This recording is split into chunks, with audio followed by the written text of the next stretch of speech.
ये कहानी कनाडा के एक दूर जंगली इलाके में घटित होती है, जहां हम जैकी और जूल्स से मिलते हैं, जो एक शादीशुदा लेस्बियन जोड़ा है। वे अपनी शादी की सालगिरह मनाने के लिए एक शांत, खूबसूरत झील के किनारे जैकी के पुराने पुश्तैनी घर पहुंचते हैं। आसपास का माहौल शांत है और जूल्स को तुरंत उस जगह से प्यार हो जाता है। वो वहां आकर सच में बहुत खुश महसूस करती है। घर घूमते समय जूल्स का ध्यान जाता है कि जैकी बाहर चली गई है। वह उसे एक बोट हाउस नाव घर के पास विचारों में खोया हुआ पाती है। जब जूल्स पूछती है कि क्या हुआ है तो जैकी सवाल को टाल देती है और कोई असली जवाब नहीं देती। उस रात बाद में रात के खाने के बाद जैकी जूल्स के लिए गिटार बजाती है। वो एक गाना गाना शुरू करती है जिसके बोल कुछ इस तरह होते हैं। अंदर एक शैतान है, खून उसे बाहर निकलने दो। दिलचस्प बात यह है कि ये गाना विशेष रूप से फिल्म के लिए कनाडाई कलाकार कैथलीन मुनरो द्वारा लिखा और गाया गया था। जूल्स को ये गाना पसंद नहीं आता। ये उसे बेचैन कर देता है, इसलिए वो माहौल को हल्का करने की कोशिश करते हुए गिटार ले लेती है। दोनों करीब आते हैं और एक प्यार भरा पल साझा करने लगते हैं, लेकिन अचानक उन्हें बाहर एक कार के रुकने की आवाज़ सुनाई देती है। जूल्स डर जाती है। इतनी रात को यहाँ कौन आएगा? आसपास कोई घर या लोग नहीं हैं। जैकी बाहर जाकर देखने का फैसला करती है कि कौन है। देर रात आई वो मेहमान सारा निकली, जो जैकी की बचपन की दोस्त थी। वो इतने सालों बाद जैकी को देखकर हैरान थी। जब जैकी ने पूछा कि वो इतनी देर से क्यों आई, तो सारा ने कहा कि उसने केबिन की बत्तियां जलती देखीं और वो उत्सुक हो गईं।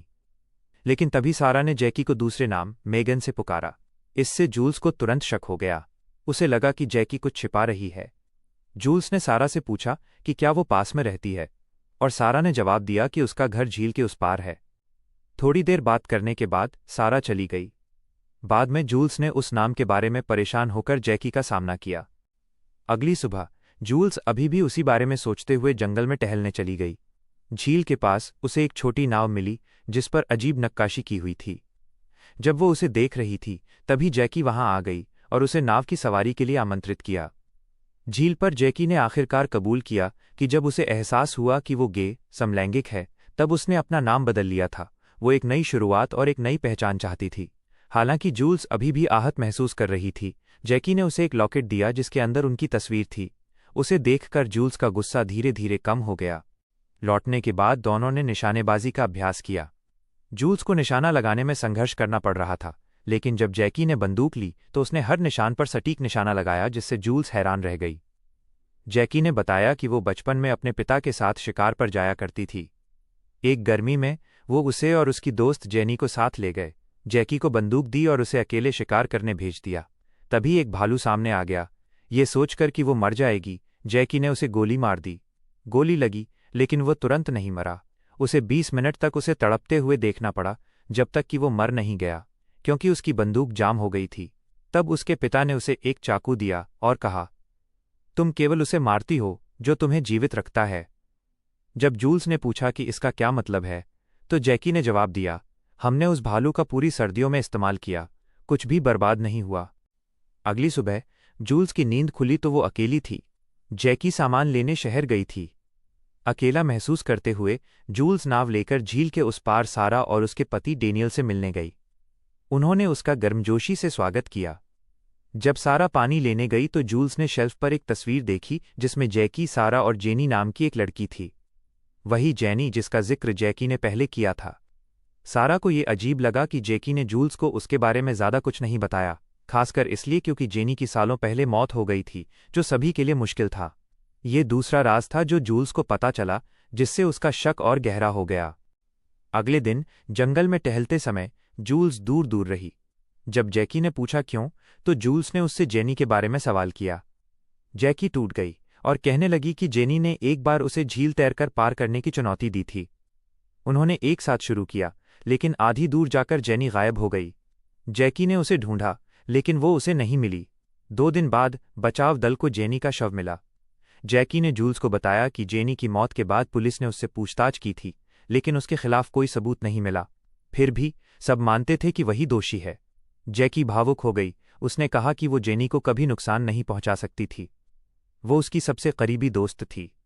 उस पर शक करने के लिए खुद को दोषी महसूस करते हुए जूल्स ने उसे सांत्वना देने के लिए गले लगा लिया। बाद में जैकी जूल्स को पास की एक चट्टान पर ले गई और कहा कि ये उसकी पसंदीदा जगह है। वहां का नज़ारा अद्भुत था, अंतहीन पेड़ और नीचे एक शांत झील। जब जूल्स नज़ारे की तारीफ कर रही थी, जैकी अचानक उसकी ओर दौड़ी और उसे चट्टान से धक्का दे दिया। जूल्स सीधे नीचे गिर गई। जैकी शांति से किनारे तक गई और नीचे देखा। इतनी ऊंचाई से गिरने के बाद जूल्स स्थिर पड़ी थी। जैकी की आंखों में कोई डर या पछतावा नहीं था, सिर्फ बेरहमी थी। ये एक चौंकाने वाला खुलासा था कि वो बिल्कुल भी दयालु नहीं थी, बल्कि एक बेरहम शातिर कातिल थी। सब कुछ स्पष्ट रूप से पहले से तय था। जैकी जूल्स को वहां उसका खात्मा करने के लिए लाई थी, हालांकि इसका कारण अभी भी अज्ञात था। घर वापस आकर जैकी ने कोई घबराहट नहीं दिखाई। उसने धक्के के दौरान फटी अपनी कमीज जला दी, फिर पुलिस को बुलाने से पहले जानबूझकर रोई ताकि ये एक दुर्घटना लगे। लेकिन ऐसा करने से पहले वो जूल्स के शरीर को देखने के लिए चट्टान पर लौटी। उसे झटका लगा, जूल्स वहां नहीं थी। केवल वो लॉकेट बचा था जो जैकी ने उसे दिया था, जिसका मतलब था कि जूल्स अभी भी जिंदा थी। जैकी चिंतित नहीं लगी। जूल्स को ढूंढना उसके लिए मुश्किल नहीं होगा। इस बीच जूल्स मुश्किल से जिंदा थी, जंगल में संघर्ष कर रही थी। पिछले 1 घंटे में जो हुआ था वो एक बुरे सपने जैसा लग रहा था जिससे वो जागना चाहती थी। उसका कंधा उतर गया था, लेकिन अपने मेडिकल अनुभव का इस्तेमाल करते हुए उसने उसे वापस जगह पर बिठाया। दर्द के बावजूद उसके शरीर की हर हड्डी दुख रही थी और वो तय नहीं कर पा रही थी कि ज्यादा दर्द कहाँ हो रहा है, उसके टूटे शरीर में या उसके टूटे दिल में। यह जानकर कि जिस औरत से वो प्यार करती थी उसने उसे मारने की कोशिश की थी, भ्रमित और चक्कर खाती हुई वो आराम करने के लिए एक बड़ी चट्टान के पीछे छिप गई, ये समझने की कोशिश करते हुए रो रही थी कि ऐसा क्यों हुआ। तभी उसे जैकी की आवाज़ सुनाई दी जो उसका नाम पुकार रही थी, माफ़ी मांगने का नाटक कर रही थी। मुझसे गलती हो गई। मुझे नहीं पता मैंने ऐसा क्यों किया। पहले तो जूल्स ने लगभग उस पर विश्वास कर ही लिया था और देखने के लिए बाहर झांका, लेकिन जो उसने देखा उससे वो चौंक गई। जैकी के आंसू नकली थे। वो अभी भी उसका शिकार कर रही थी। उसमें अपराध बोध या प्यार का कोई निशान नहीं था। जैकी के लिए जूल्स एक शिकार के अलावा और कुछ नहीं थी। ये महसूस करते ही जूल्स की आखिरी उम्मीद भी खत्म हो गई। वो चुपचाप रोई, लेकिन जानती थी कि उसे जीना होगा। उस रात जैकी जंगल में खोजती रही, उसे ढूंढने और खत्म करने के लिए दृढ़ थी। जूल्स थकी हुई और दर्द में सोने ही वाली थी जब उसे अचानक पास में जैकी की आवाज़ सुनाई दी, जो अब ठंडी और धमकी भरी थी। मैं इस जंगल को अच्छी तरह जानती हूँ, जैकी ने कहा। मैं तुम्हें ढूंढ लूंगी। ये बस कुछ ही समय की बात है। जूल्स ने चुप रहने के लिए अपना मुंह ढक लिया, तभी बारिश होने लगी। जैकी आखिरकार चली गई, लेकिन जूल्स को पूरी रात जंगल में अकेले बितानी पड़ी। अगली सुबह जैकी ने अपना इंसुलिन का शॉट लिया। वो डायबिटिक मधुमेह रोगी थी। फिर एक शिकारी की तरह हथियारबंद होकर वापस जंगल में चली गई। इस बीच जूल्स कमजोर और खून बहता हुआ पीने के लिए थोड़ा पानी ढूंढती है। उसने बहुत ऊर्जा खो दी थी, लेकिन जीने के लिए दृढ़ संकल्पित होकर चलती रही। जब जैकी अभी भी जंगल में खोज रही थी, जूल्स उनके केबिन तक पहुंच गई, हालांकि उसे रास्ता ठीक से पता नहीं था। अंदर उसने बेतहाशा एक फोन की तलाश की, लेकिन वहां कोई नहीं था। न सिग्नल न इंटरनेट, कुछ नहीं। उसे कुछ दवा और एक सिलाई किट मिली, जिसका इस्तेमाल उसने अपने घावों का इलाज करने और उन्हें सिलने के लिए किया, जितना वो कर सकती थी। बाद में जैकी घर लौटी और तुरंत समझ गई कि जूल्स वहां आई थी। तब तक जूल्स पहले ही नाव ले चुकी थी और मदद की उम्मीद में झील के उस पार सारा के घर की ओर जा रही थी। लेकिन जैकी ने उसे देख लिया। उसने तुरंत दूसरी नाव ली और उसका पीछा किया। झील के बीच में उसने आखिरकार जूल्स को पकड़ लिया। जूल्स ने भागने की बेतहाशा कोशिश की, अपनी पूरी ताकत से चप्पू चलाया और संघर्ष किया, लेकिन वो बहुत कमजोर और बुरी तरह घायल थी कि मुकाबला नहीं कर सकी। तभी डेनियल ने उन्हें झील पर देखा और आवाज लगाई, पूछा कि क्या सब ठीक है।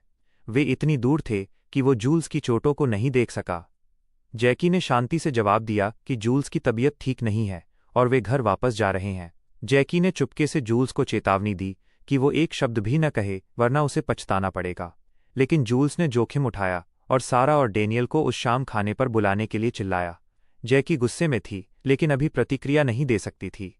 उसके इरादे अब साफ थे, वो केवल जूल्स को खत्म करना चाहती थी। घर वापस आकर जैकी ने जूल्स को नहलाया ताकि दाग धुल जाएं और ये पक्का हो सके कि सारा और डेनियल को कोई शक न हो। जूल्स ने उससे कहा, जब वे आएंगे मैं मदद के लिए चिल्लाऊंगी। जैकी ने घूर कर देखा और धमकी दी, अगर तुमने ऐसा किया तो मैं उन सबको मार डालूंगी। अपनी बात साबित करने के लिए उसने जूल्स को बाथटब के पानी के नीचे डुबो दिया, जिससे वो सहम गई। बाद में जब वे मेहमानों का इंतजार कर रहे थे, जूल्स आखिरकार टूट गई। जैकी से ये सब रोकने की भीख मांगने लगी। उसने उससे कहा कि वो बीमार है, कि उसे मदद की जरूरत है। वादा किया कि अगर वो ये पागलपन खत्म कर दे तो वो रुक जाएगी। लेकिन जैकी ने नहीं सुना। इसके बजाय वो अपनी पहली पत्नी एरिका के बारे में शांति से एक पात्री मोनोलॉग बोलने लगी। और तभी वो खौफ बैठ गया। जूल्स को एहसास हुआ कि जैकी ये सब पहले भी कर चुकी है। जूल्स अब सब कुछ समझ गई थी। जैकी ने जीवन बीमा के पैसे के लिए उसे खत्म करने की योजना बनाई थी। कुछ ही पलों बाद मेहमान आ गए, सारा और डेनियल। जैकी ने उनका गर्मजोशी से स्वागत किया, बिल्कुल सामान्य व्यवहार करते हुए। सारा ने जैकी को कभी पसंद नहीं किया था। उसे शायद जेनी की मौत के बाद जैकी पर शक था, लेकिन वो जूल्स की वजह से आई थी। रात के खाने के दौरान जैकी जूल्स पर कड़ी नज़र रखे हुए थी। कुछ समय बाद जूल्स चुप नहीं रह सकी और उसने सारा को सब कुछ बता दिया। जैकी ने यह पहले ही देख लिया था जब वो डेनियल के साथ थी। सारा ने डेनियल से भागने को कहा। इससे पहले कि वे कुछ कर पाते, जैकी ने डेनियल पर हमला कर दिया, उसकी गर्दन को निशाना बनाया, फिर सारा का पीछा किया और उस पर हमला किया, जिससे उसकी मौत हो गई। हिंसा अचानक हुई। जूल्स सदमे से जम गई। जैकी ने कोई डर या पछतावा नहीं दिखाया। वो शांत रही, यहां तक कि उसकी नब्ज भी स्थिर थी। उसने लाशों को व्यवस्थित किया और जूल्स से कहा कि ये जूल्स थी जिसने उन्हें मारा था, उसने नहीं। जैकी ने घर को अच्छी तरह से साफ किया, सबूतों को किसी ऐसे व्यक्ति के कौशल से मिटाया जिसने ये पहले भी किया हो। इससे यह स्पष्ट हो गया कि जैकी एक साइकोपैथ, मनोरोगी थी। उसने जूल्स को खाना भी खिलाया ताकि बाद में होने वाले पोस्टमार्टम में कोई संदेह पैदा ना हो। जूल्स ने भीख मांगी और जैकी का मन बदलने की कोशिश की, लेकिन जैकी को कोई परवाह नहीं थी। जूल्स के पास एक योजना थी। उसने पहले एक डार्ट, छोटा तीर छिपा दिया था। मौका पाकर उसने जैकी पर हमला करने के लिए उसका इस्तेमाल किया और फिर भाग गई। जैकी ने जूल्स का पीछा एक पहाड़ी तक किया जहां उसने उसे खत्म करने की योजना बनाई थी, लेकिन इससे पहले कि जैकी उसे खत्म कर पाती, वो अचानक बेहोश हो गई। जूल्स रेंगकर करीब आई और जैकी का चेहरा देखकर विश्वास नहीं कर सकी कि ये वही औरत थी जिससे उसने प्यार किया था। उसने उसे नहीं मारा। इसके बजाय जूल्स कार की तरफ भागी और उसे चलाकर दूर चली गई, लेकिन किसी चीज ने उसे वापस मुड़ने पर मजबूर कर दिया। चाकू लेकर घर लौटी। जूल्स ने जैकी को ढूंढा। जब जैकी नहीं दिखी तो जूल्स ने एक बंदूक उठाई और एक योजना बनाई। उसने जैकी को वापस बुलाने के लिए तेज संगीत चालू कर दिया। जैसे ही जैकी ने अंदर कदम रखा, जूल्स ने बंदूक उसके सिर पर तान दी। जैकी शांत रही और उसने ठंडक से कहा, अगर तुम ट्रिगर दबाओगी तो तुम सिर्फ खुद को चोट पहुंचाओगी। ये बंदूक पुरानी है, गोली जाम हो जाएगी और उल्टा वार करेगी। जैकी ने उसे भ्रमित करने की कोशिश की, फिर भी जूल्स ने गोली चला दी। जैकी खुद को बचाने में कामयाब रही और ऊपर भाग गई। दर्शक केवल जैकी को फिर से नीचे आते हुए देखते हैं, इसलिए ऐसा लगता है कि जैकी ने जूल्स को बेहोश कर दिया और फिर उसे उसी चट्टान से फेंक दिया जहां से पहले फेंका था। जैकी ने तब घर पर दृश्य को ऐसा बनाया कि ये आकस्मिक लगे। उसने शांति से पुलिस को एक झूठी कहानी सुनाई, अपनी इंसुलिन की खुराक ली और जाने की तैयारी करने लगी। लेकिन एक लैपटॉप पर उसे जूल्स का एक रिकॉर्ड किया हुआ वीडियो संदेश मिला। अंतिम वीडियो संदेश में, अगर तुम ये देख रही हो तो इसका मतलब है कि मैं अब यहां नहीं हूं, लेकिन तुम भी नहीं बचोगी। वो बताती है कि उसने जैकी के इंसुलिन में हाइड्रोजन पेरोक्साइड मिला दिया था, एक ऐसा रसायन जो खून के थक्के, ब्लड क्लॉट्स बनाता है। जब वो थक्का तुम्हारे दिमाग तक पहुंचेगा, तुम्हें स्ट्रोक, आघात आएगा और तुम्हारे बचने का कोई रास्ता नहीं होगा। काश मैं अभी तुम्हारा चेहरा देख पाती। कुछ ही पलों बाद जैकी हवा के लिए हाँफने लगती है। घबराहट फैल जाती है जब उसे एहसास होता है कि वो मर रही है। वो लड़खड़ाती हुई जंगल में निकल जाती है। उसे मतिभ्रम होने लगता है। उसे वही भालू दिखाई देता है जिसे उसने बचपन में गोली मारी थी। जब वो दहशत में भागती है तो वो याद उसकी आंखों के सामने कौंध जाती है। फिर स्ट्रोक आता है। जैकी जमीन पर गिर जाती है, ऐंठन और सांस के लिए संघर्ष करती हुई, ठीक उसी तरह मर जाती है जैसे कभी वो भालू मरा था। अंतिम शॉट में हम जूल्स को गतिहीन पड़ा हुआ देखते हैं, जो मृत दिखाई देती है। लेकिन फिर ऐसा लगता है कि जूल्स सांस लेती है और फिल्म वहीं खत्म हो जाती है।